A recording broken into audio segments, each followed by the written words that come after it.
Tonight on CTV News, a warning from the Wildfire Service. Only personnel involved in the coordinated BC wildfire response should be in that evacuation order area. How fire crews had to rescue a man who refused to leave his property in an evacuation zone. Also tonight. So presence of these weapons in that lab is what is, I think, concerning for public safety.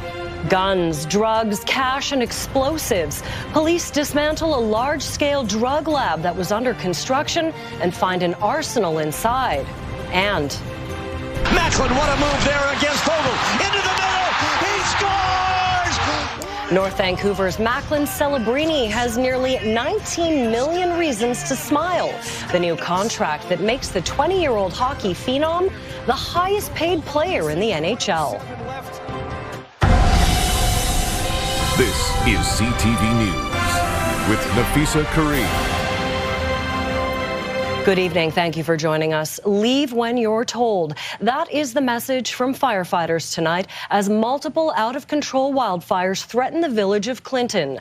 Structures have already been lost or damaged, and anxious evacuees don't know when they can go home.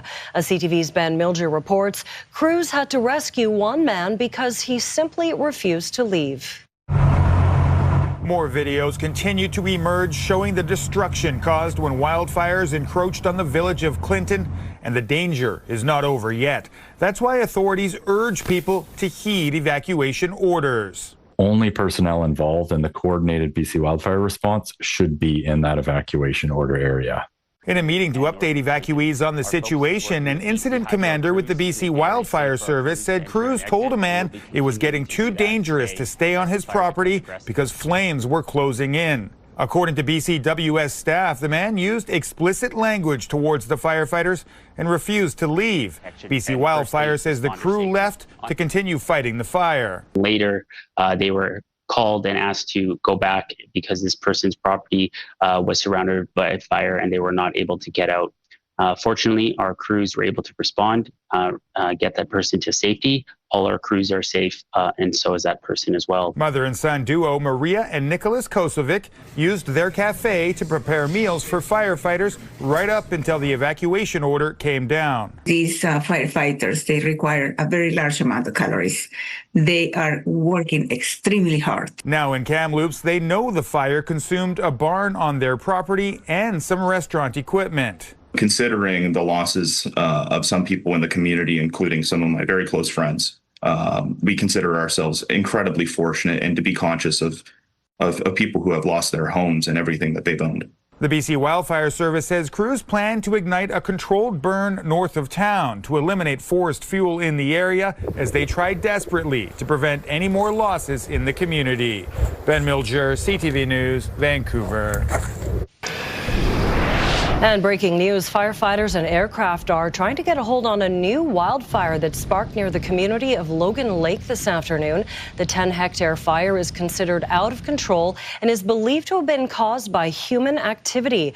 Dry BC says Highway 97C has been closed for 14 kilometers between Logan Lake and Highland Valley Copper Mine Road. Vancouver's sports fever remains high following the World Cup, and now the city has chosen a preferred partner to explore a bid for a Major League Baseball team. CTV's Ben Nesbitt has been following this and joins us live. So, Ben, what's the latest? Will now officially work with the city to work on a potential bid. This group is led by a Vancouver-based developer as well as sports industry executives who have experience in launching new teams, including the Colorado Rockies of the MLB, as well as launching new stadiums. Now, the group's proposal is centered on a new ballpark and mixed-use development, although no site has been announced, nor has the group disclosed the estimated cost of the project, its projected economic impact, or how the project would be financed. But this pollster says there's certainly supports from people around the province. We had 7 out of 10 British Columbians who thought it would be a good idea to have a Major League Baseball team here. It's higher than the other couple of times that I've asked in the past. It's something that encompasses all age groups, both genders, people from all across British Columbia saying that this would be something that is attractive to them. There is no current timeline for MLB expansion, but the league's commissioner, Rob Manfred, said he would like to add 2 new teams by the end of his tenure in 2029 and has said that he would be willing to go to Canada and thinks it could potentially work. Nafisa. Ben, thank you. One of Germany's largest energy suppliers has now formalized another deal to buy liquefied natural gas from BC. It's the second major LNG deal in the last several months. As our Penny Daflos explains, as Canadians look to pivot away from U.S. trade, Europeans are also motivated to do business overseas. Pierce Island is treaty land owned by the Niska Nation, where the Silissim's floating LNG terminal is slated for construction. It just signed another major customer. 2 million tons per annum of reliable, low-carbon, liquefied natural gas to Uniper's customers in Germany, the United Kingdom, Sweden, and the Netherlands. This follows a significant agreement with CFE to take 1 million tons per year that we announced on the spot just a few months ago. Both of them are 20-year deals that bolster partnerships with First Nations. On behalf of the Niska Nation, we look forward to many decades of shared success. And strengthen Canada's ties with Europe. Because the announcement isn't just about jobs, resource development, or economic reconciliation. Canada is keen to continue its pivot away from U.S. trade, just as Europeans are keen to pivot away from Russian energy. Being a reliable supplier is important. Canadians are reliable. Canadians can be trusted. Germany has invested heavily in renewable energy, but it's not meeting their needs yet. So Germans still rely on natural gas to cook and help heat their homes as they face some of the highest energy prices in Europe. Security of supply depends on having options, access to different sources and regions, supported by dependable long-term partners. This agreement provides exactly that. While the Europeans and Prime Minister are pleased, there's still opposition to the Silissim's LNG terminal on environmental grounds. The Premier says since it's a Niska initiative, it's up to them to get buy-in. When you're talking about a project that runs into the tens of billions of dollars, that involves a significant new pipeline, there will be impacts. And so working with nations, working with local communities to mitigate those impacts, to reduce those impacts, to address longstanding issues is just part of how we get things done in British Columbia. The terminal still has to clear some regulatory hurdles before construction can begin. That could happen by the end of this year. Penny Daflos, CTV News, Vancouver. The Premier joined First Nations leaders today to celebrate what he's calling a major win for British Columbia. But the announcement involving billions of dollars from Ottawa and a tanker ban is not new. As CTV's Rob Buffum reports, some observers say it's part of a strategy to buoy the Premier's sagging polling numbers. This may sound familiar because it is. The commitment within the agreement to ensure that the oil tanker ban off of the pristine north coast here remains in place. That's Premier Eby re-announcing details of his agreement with Ottawa from earlier this month, that the feds had pledged billions of federal infrastructure funding, including money for a new Massey tunnel, and acknowledgement that BC would cooperate with building a pipeline from Alberta to its south coast. Together, we have secured a landmark, generational, multi-billion-dollar agreement. Pundits heralded that announcement as a clear win for Eby. But according to a recent poll by Angus Reid, his approval rating is, well, still in the tank. I wouldn't have constructed the poll the way the Angus Reid people did. That was not a pipeline agreement with the federal government. That was a $20 billion historic agreement. It's possible the public missed the announcement. So if at first you don't succeed, try again. The multi-billion-dollar economy that's been built here, that is built on a sustainable coast, is not a given. It has had to be defended. That is a win, but I think he's going to have to tell the story many, many times. It's like the fisherman who caught the big fish. He's going to tell you about it forever. The BC Conservatives called the re-announcement a distraction from current issues, like the devastated forestry sector, and news that Interfor, one of BC's lumber giants, is moving executives from its Burnaby headquarters to Atlanta. We've seen 5 consecutive net quarters of business losses in BC under this NDP government. We've seen 30 mill closures under this NDP government. The province points to $3 billion in economic benefits through ecotourism and fishing. So count on this announcement to be among EB's greatest hits. Robert Buffum, CTV News, Victoria.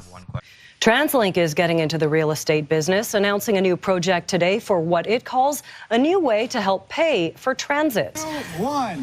Officials broke ground on a 31-story mixed-use development at West Broadway and Arbutus in partnership with PCI Developments. Officials say it's the first project under TransLink's new real estate development program designed to generate long-term revenue while building more housing next to transit. The project will include 256 rental homes, 47 of them below market, along with retail, community space, and a public plaza connected to the future Arbutus SkyTrain station and the Arbutus Greenway. Revenue generated through this development will be reinvested into transit, creating a new source of non-taxation revenue and helping ease the pressure on taxpayers and on our riders. Homes next to transit, revenue reinvested into transit. Good, well-located real estate is continuing to be very much in demand, and we're really confident over the long term that the project's going to be successful. TransLink says its 10-year investment plan expects the entire real estate development program to generate more than $20 million in revenue through this and future projects. Construction is now underway, with the Broadway Arbutus development expected to be complete in 2029. BC's anti-gang police agency says it has dismantled a large synthetic drug lab that was still under construction following a months-long investigation into alleged firearms trafficking and drug production. The investigation began in February of 2026 after our firearms team received information.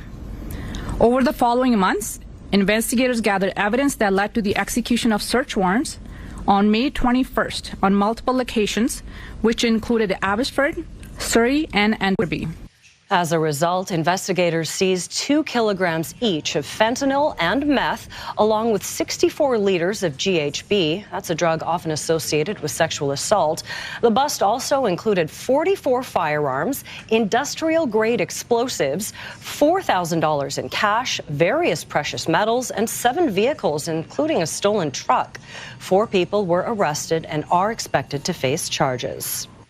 Police in Langley are identifying a man who died after being found critically injured on Canada Day in hopes of advancing their investigation.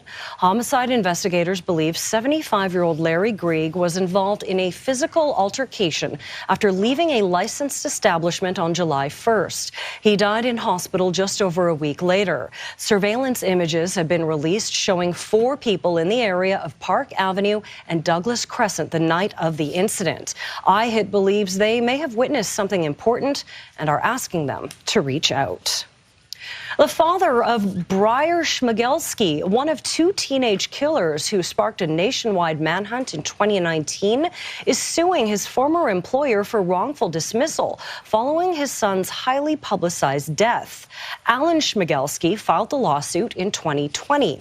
He claims he stepped away from his job at Skansa Construction Limited during the massive search effort for his son and Cam McLeod. Schmigelski says he was fired when he tried to return weeks after police found the pair dead. The notice of civil claim says the termination came, quote, at the lowest time of the plaintiff's life and caused immense psychological injury. Skansa Construction has denied all of the allegations. One person was rushed to hospital in Kelowna this afternoon after being rescued from Okanagan Lake. Kelowna RCMP says it was called to Hot Sands Beach around 12:15 after bystanders helped an individual in medical distress. The person was reportedly swimming in Okanagan Lake when police say they, quote, encountered difficulties. BC Emergency Health Services says the swimmer was taken to hospital in serious condition. We're getting a first look at a new blood donation center in South Surrey that will open its doors next week. The timing couldn't be more important, as we've actually seen a national decline in Canada's blood supply by about 20% since the beginning of June. So we're looking for more donors to come out and keep the products flowing for these patients in need. The new center on 160th Street near 24th Avenue will be the second permanent donor site in the city, which is part of a national strategy to grow a more sustainable donor base. It features 8 donation beds with 3 dedicated to whole blood and 5 for plasma. The official opening is next Tuesday, but you can start booking appointments now. It's full steam ahead for a floating spa that's just been given the green light for Kitsilano's waterfront. We'll have the details right after Anne's forecast. A peek outside from our camera atop Grouse Mountain, and not a bad day to be on the water. Yes, exactly. Even better once that spa opens up. But yes, a beautiful summer's day. We're looking at seasonal temperatures out there under a mix of sun and cloud. Here's a look across the lower mainland right now. 22 at the harbor, 24 in Burnaby, 26 degrees in Pitt Meadows. That's what you're seeing in Chilliwack as well. A touch cooler in White Rock at 20 degrees. Excuse me. As we head through the overnight, 13 degrees with a few clouds. And tomorrow we'll do it all over again. We'll see a mix of sun and cloud with temperatures between 22 degrees near the water, 24 degrees inland. A blip in the radar to start off the long weekend, but it clears up and heats up into next week. Those details coming up. All right, it is only a blip. Thanks, Anne. Welcome.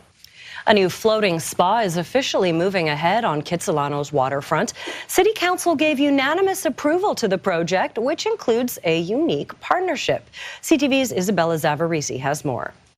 This will be the setting where a World War II-era boat will transform into a sanctuary. On Tuesday evening, City Council unanimously approved the rezoning for a wellness spa located at Kitts Point in the Heritage Harbour Marina. It is the best case scenario we could have hoped for. It's a partnership between Haven Saunas and the Vancouver Maritime Museum. We think that it will also really get people enjoying coming down and then also appreciating the location and the museum. The museum says it will also receive $250,000 annually in revenue. Please go ahead. The public hearing drew supporters, some even dressed up. I'm a father of 2 kids. One is about to go to sleep. She's probably watching on YouTube right now, wondering why is dad wearing mom's robe? It's not mom's robe. It is Haven's robe. People are looking for a place to rest, to recharge, to relax after a long day at the firm or dealing with screaming kids at home. But not everyone was on board. I like to sit, look out at the mountains. And if that barge is there, we'll never see the mountains again. Staff say there are no protected public views impacted by this proposal. City Councillor Sarah Kirby-Young says it's a unique experience for both locals and tourists. And I also think it's just great for a waterfront city to give people more opportunities to connect and do things, not just near the water, but actually on the water. We found a spot, Vancouver. We finally found a spot. It took about 2 years for this all to come together. The repurposed 1943 vessel will feature a hydrotherapy circuit as you take in views of Vancouver. Our hope is that when you come to the experience, that you're captivated by it, that you can get caught up in it, that you can go, wow, I really love Vancouver. I love living here, and I'm glad I came to spend a part of my day here. Haven already has a floating spa in Victoria's Inner Harbour. Its Vancouver location is expected to open next year. Isabella Zavarisi, CTV News, Vancouver. After the break, surf's up. We're talking about a 6-acre lagoon, creating perfect waves. Canada is getting its first surf park, and it's going to be right here in BC. We'll give you a sneak peek of the brand new development when CTV News continues. Stay with us. A man in Chilliwack is back on dry land after getting trapped in the Fraser River yesterday morning. Mounties, specialized police units, and a vigilant passerby all worked together to save the man from the quick-moving water near Old Orchard and Arnold Roads. A coordinated rescue involved a drone dropping him a life jacket before he was pulled onto a police boat and safely brought back to shore.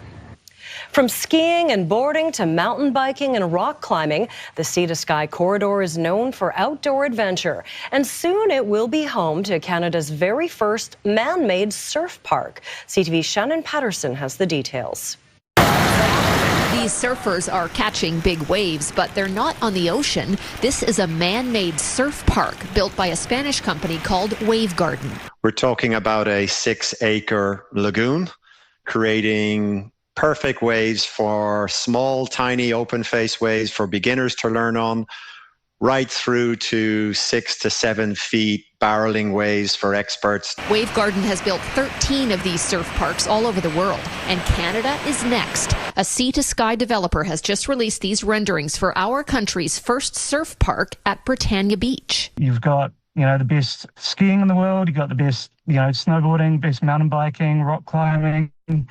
The only thing missing is surfing. We had the land to do it. The technology's gotten good enough that it allowed us to create a unique project. We're excited about the opportunity to have and bring an authentic surfing experience to such a beautiful location right next to the ocean and benefit from both the Vancouver audience, but potentially from the Whistler audience as well. While its main customer base would be locals, it's also hoped Wave Garden would be a big draw for tourists. Our first facility that opened in the UK and then in Australia, people were flying in from other countries around Europe and in Asia and Australasia to go and visit the surf park. We expect that it will be capturing that crossover market of people who ski and snowboard and mountain bike, and they want to surf as well. Construction on the Wave Garden Surf Park just south of Britannia Mine Museum will begin next spring, with a residential and commercial component planned for later. The fact that it's the central feature of a much larger development in a new community with 1,000 new homes and hotel and town centre development, we just thought the fit was absolutely right for us. Wave Garden at Britannia South is scheduled to open in 2029. My first visit was in 2019, so that's how long ago we got started on this one. It's been a long time coming, and it's all becoming very real now. I can't wait to turn it into a reality. Shannon Patterson, CTV News. Cultus Lake Waterpark is getting set to reopen parts of the park this weekend. This after an electrical issue injured several people last month and forced the attraction to close. The park says in a statement that Technical Safety BC has not yet completed its investigation.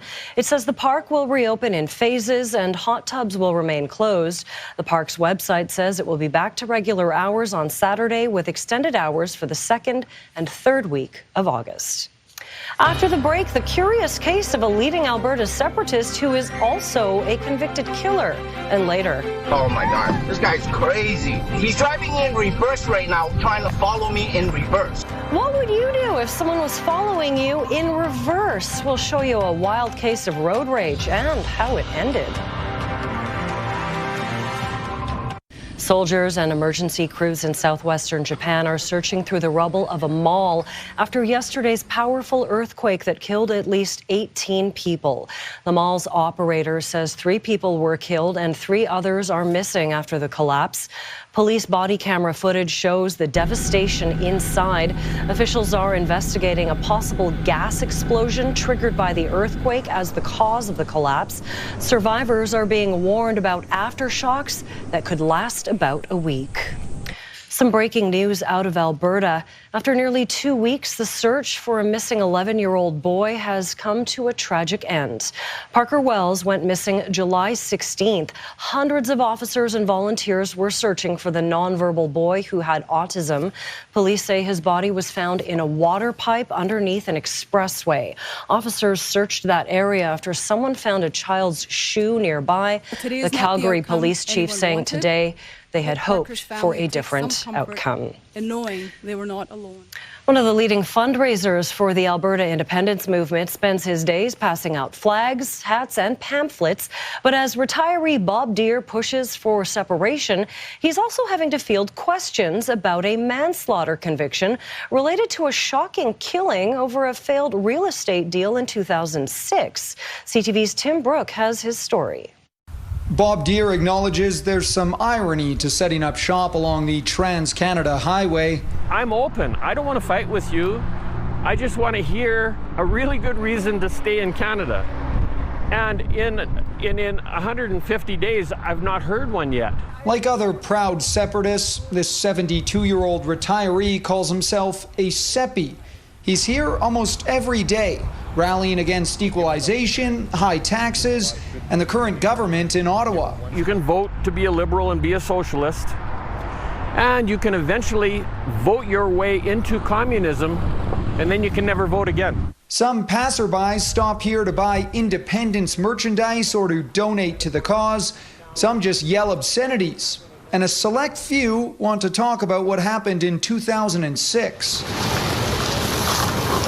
20 years ago, Deere got into a property disagreement with Calgary businessman Jack Beauchamp. Court documents say he drove a friend to Beauchamp's office, where that friend shot Beauchamp 6 times. Deere was eventually convicted of manslaughter and spent more than 9 years in prison. My guilt is what my lawyers call akin to the getaway driver in a bungled bank robbery, where the security guard gets shot and everybody goes to jail, including the driver who never knew anything. Deere still claims the courts got it wrong and is now asking Albertans to not let his past color the work he's doing now. Some believe it's hard to overlook. It diminishes the credibility of the leadership of this movement, and for those who are thinking about donating money in support of separatism, they may be thinking twice. That work has been fruitful. Through his registered third-party advertiser, Deere says he's raised $53,000 and counting for the movement. Recent health struggles have him thinking intently about the future of the province and eventually about some of his past. Tim Brooke, CTV News. The federal government will be spending nearly $2 billion to replace Via Rail's aging locomotives and build a new plant in Quebec. This announcement is about far more than new trains. It's about building our country, supporting our workers, supporting passengers, creating good jobs, and developing expertise right here in Canada. The trains will be built by Switzerland-based Stadler. The first 9 will be manufactured in Spain, the remaining 36 made in Canada. A new assembly plant and maintenance facility will also be constructed in Montreal. After the break, that scary case of road rage caught on camera. Plus, who's going for a swim? Yeah, I guess I can. Bambi, is that you? How some Kamloops firefighters came to the rescue of a baby deer trapped in a pool. Time now for tonight's Skywatch. A beautiful sunny day at Canada Place with the North Shore Mountains off in the distance. CTV Skywatch is brought to you by Kermac Collision and Autoglass, the name you'll remember when it matters. Kermac cares for kids.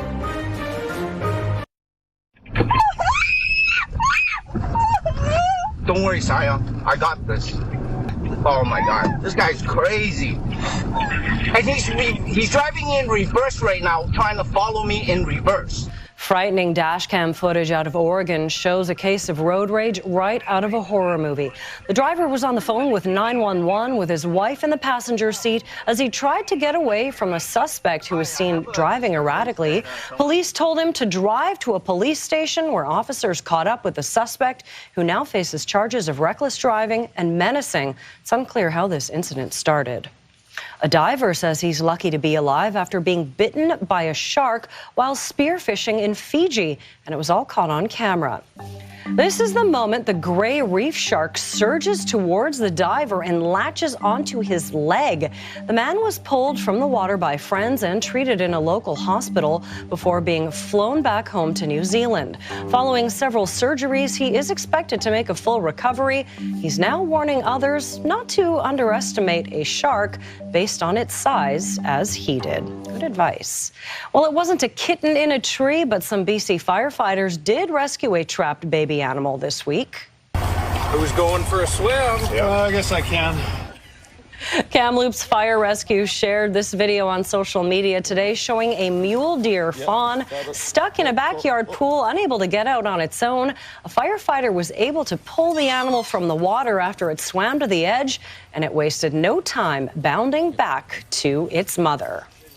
Bambi's okay. Yeah, he just wanted to cool down because it has been hot there. It is hot up there. Yes, it's going to get even hotter for us as well. We'll start off with our almanac today.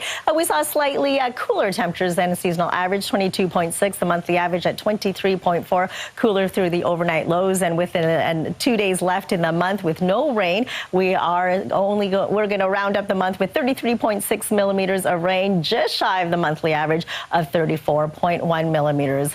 North Coast and Haida Gwaii will see see rain tomorrow with this low pressure system moving its way in, keeping us dry on the south coast and southern interior is that ridge of high pressure that will continue to strengthen through the next couple of days. We still have air quality warnings in place in orange, 100 mile. Everywhere else is seeing a yellow air quality warning for the next 24 to 48 hours. So just a reminder again, anybody with respiratory problems, stay indoors and avoid outdoor activities. So here's a look at our weather tracker. Rain through the overnight into tomorrow morning for the north coast and Haida Gwaii. Northern tip of Vancouver Island will see the rain move in the morning. And west coast will see some showers through the afternoon. Keeping dry is the south coast and southern interior. So you'll see a lot of sunshine. Warm temperatures once again for the southern interior. Your provincial forecast at the bottom of your screen. Periods of rain for Port Hardy, 16 degrees with sunny breaks for Campbell River and Comox at 22. Showers for Tofino, 16 as well. You'll see cloudy skies for Port Alberni, sunny breaks for Nanaimo, lots of sunshine for the southern Gulf Islands and Victoria.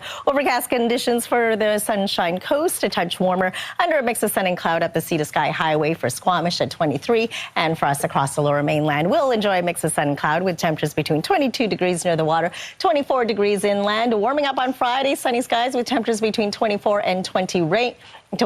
Rain returns on Saturday morning, easing through the afternoon and evening hours with a few breaks. On Sunday, we'll see a mix of sun and cloud at 20 degrees. Holiday Monday, sunny skies and 22, and then it heats up. Tuesday, we're looking at temperatures between 26 and 32 degrees. And then on Wednesday, we'll see temperatures between 25 and 30 degrees under sunny skies. So rain 32. To kick off the weekend. Much needed, but then, yes, heating up once again. All right. Thanks, Sam. You're welcome. Ever had the urge to complain about a company on social media? I was not happy. I was really upset. Well, we've got a story that might make you think twice before you leave a bad review. How one woman was scammed out of thousands because of what she posted on Facebook.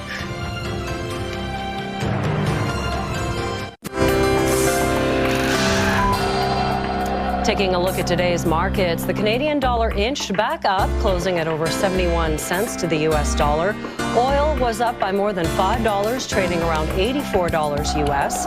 Gold saw a drop of $1.60. On the stock market, the TSX lost 415 points. Meanwhile, the Dow plummeted by more than 1,100 points. Sinking tech stocks dragged Wall Street down amid uncertainty about what the U.S. Federal Reserve may do to bring inflation under control. The CEO of Shopify, one of Canada's largest tech companies, is under fire for his apparent endorsement of the idea of giving the wealthy more voting powers. Over the weekend, Shopify CEO Toby Lutke responded to a post from a former TD Bank executive proposing a system in which voting power would be tied to the amount of income tax a person pays. Shopify did not respond to a request for comment by CTV News.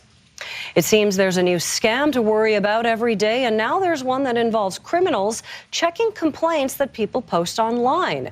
If you post a negative review, you could be contacted by someone claiming you'll get a refund when you're actually getting scammed. CTV's Pat Foran has more. I was not happy. I was really upset. Tracy Healy of Toronto was visiting British Columbia in March and had a great trip. But when she was to fly home in April, she missed her first flight. She did make it to Vancouver Airport for her connecting flight, but was not allowed to board. So I'm sitting at the airport and I'm panicking because I need to get back home to Toronto and I have work the next day. Healy decided to vent her frustration by contacting WestJet through social media. I log on to Facebook and then I found the WestJet customer service Facebook group. She says almost immediately she got messages from people claiming to be WestJet employees who wanted to help. We want to make this right for you. We're going to give you a refund and we're going to pay for your flight home. Healy says she was asked for her credit card and banking information so they could give her a $3,000 refund. But instead, the money was taken out of her account. I got scammed $3,000 from somebody claiming to be a WestJet customer service rep in Kenya. When CTV News reached out to WestJet, a spokesperson said, WestJet will never request payment or sensitive personal information through unofficial channels such as unsolicited WhatsApp messages, calls, or non-verified social media accounts. Criminals will monitor the comment section of so many recognizable brands. Cybersecurity experts say you should avoid posting comments online and not interact with companies through social media platforms. Only deal with them through regular channels. Reach out to us through our published phone number and we will help you. Nothing else should be trusted. Healy says she should have noticed some red flags, but says she was frazzled and frustrated being stuck in an airport. I can't believe I fell for this. He caught me at a moment when I was primed for the picking. Pat Foran, CTV News. Canadian astronaut Jeremy Hansen is writing a book about the Artemis II mission. Earthrise, a Canadian astronaut's journey into deep space, is described as a dramatic, intimate account of the 9-day trip around the moon in April. It will also delve into Hansen's years of training and preparation for the historic journey. He and 3 American astronauts were the first humans to go around the moon in more than 50 years. The mission took the crew farther from Earth than any human had gone before, more than 406,000 kilometers. Earthrise will be out in October. Still ahead, he's kind of a big deal. Macklin, what a move there against Vogel. Into the middle, he scores! Did he ever score? North Van's own Macklin Celebrini signs a new contract and becomes the highest paid player in the NHL. And later, Big Ship, Little Library. Adam finds out the love story behind a remarkable model inspired by an iconic ship. That's coming up on the Sawatsky sign-off. Right now, here's Craig Krause with a preview of Your Morning Vancouver. Thursday on Your Morning Vancouver, we dive into the wedding season and the costs bearing down on guests. New data shows the bill is climbing, putting financial stress on many Canadians. Also, new parents face new challenges daily, including car seats. We'll find out what you need to know before hitting the road. Plus, Vancouver is known for a lot of things, but did you know about its underground music scene? And another local chef will join us in studio as we mark Food Week. See you in the morning.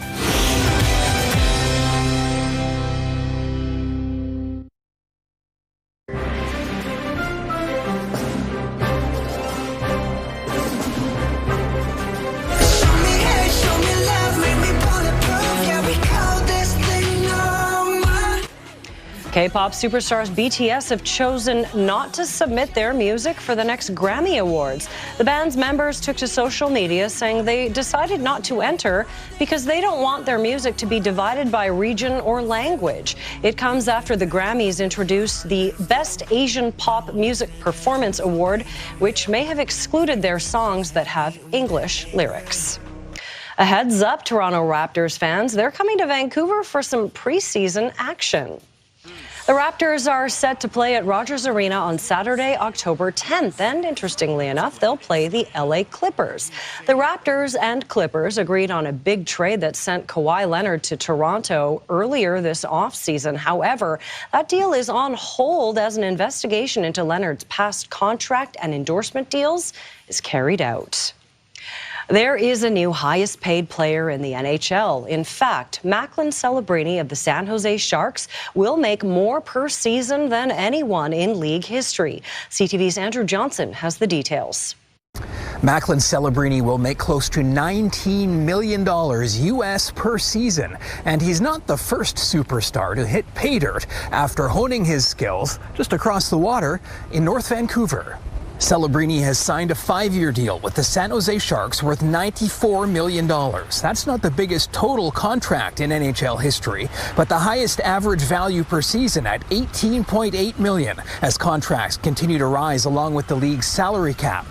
It comes after Celebrini's breakout sophomore season when he finished 4th in NHL scoring. He was also the leading goal scorer at the Olympics, where Canada won silver. Celebrini grew up in North Vancouver, playing out of the North Shore Winter Club, which also produced another top young talent in Connor Bedard. The two were first overall picks in the NHL draft in back-to-back years. Bedard just signed an extension with the Chicago Blackhawks, paying him $15 million per season.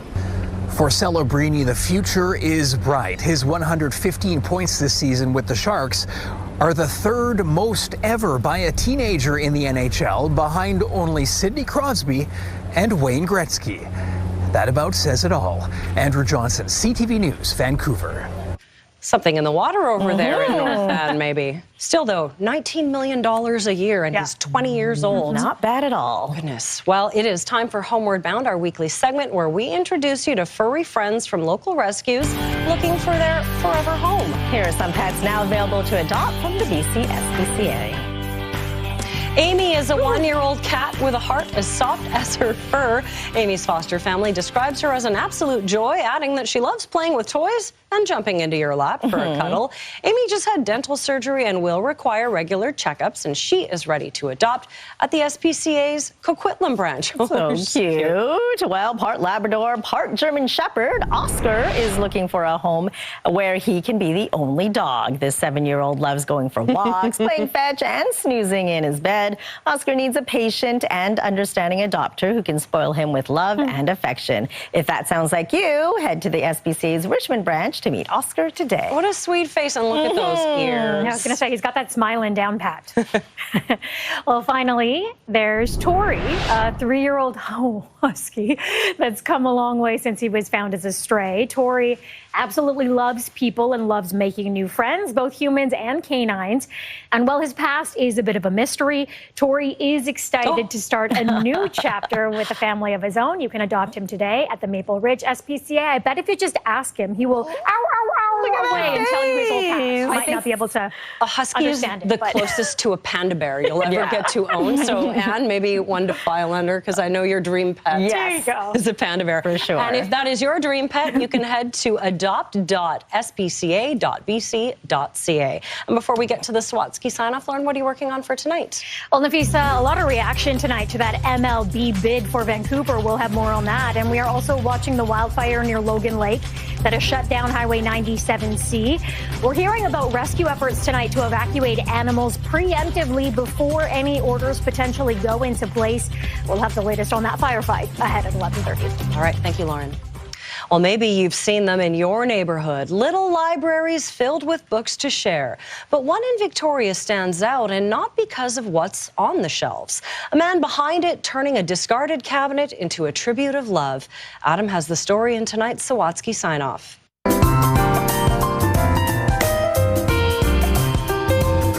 Across the street from this cruise ship terminal, you'll find Jeff Apollinario working at the end of his driveway. I've always wanted to make a library with a cruise ship theme, if you want to call it that. But this little library is turning out to be a very big replica of the iconic Queen Mary. Well, it's 8 foot long, so I got 8 foot more space in the garage now that it's out there.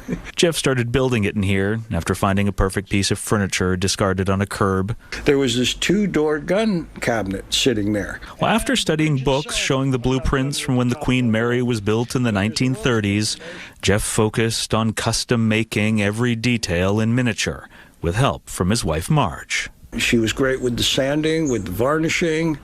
I put her to work on a lot of projects. That's after she put him to work a lot throughout their careers. She's tough as nails. When we first met the couple a few years ago, Jeff and Marge told us they met at a military hospital in Saudi Arabia during the first Gulf War. Well, just like she is now, she's a looker. Marge was his respected boss, while Jeff was the guy that got things done. Then I got to know him, and I thought it was even nicer. 3 decades after falling in love, Marge and Jeff survived countless conflicts overseas before facing unexpected adversity at home. You play the cards you dealt, right, babe? And we're making the best of things. So after Marge was diagnosed with Alzheimer's, Jeff customized a trike so they could go on daily dates around the neighborhood. So although her memory was fading, their love was enduring. I do love him. Yeah, I do. Well, Marge never got to see their library set sail at the end of their driveway. More than a year ago, she passed away. We had a good run. We saw a lot of places, had a lot of fun times. Which is why Jeff is so pleased to see the fun times people are having with the model. This is brilliant. Yeah, it's really good. Exchanging books and engaging in conversations. And the fact that people light up when they see it, it makes it all worthwhile. And while some ships are christened after Elizabeth's or Mary's, Jeff says this library won't be complete until he adds a plaque saying, "In memory of Marge." Adam Sawatsky, CTV News. The Sawatsky Sign-Off, brought to you by 1-800-GOT-JUNK. They make junk disappear. All you have to do is point. Such a labor of love. That's amazing. And What I a love love that story. it's something the whole community can enjoy, right? So, yeah, that's a great one. That is great. All right, let's take a look at our scenic snapshot for tonight. A spectacular bird's eye view of the city. Thanks, Colleen, for sending this amazing photo in. And we want to see your scenic snapshot as well, so email us at scenicsnapshot@ctv.ca. Well, that is all for us tonight. Stay up late with Lauren and join her at 11:30. And thank you for sharing part of your evening with us. Take care.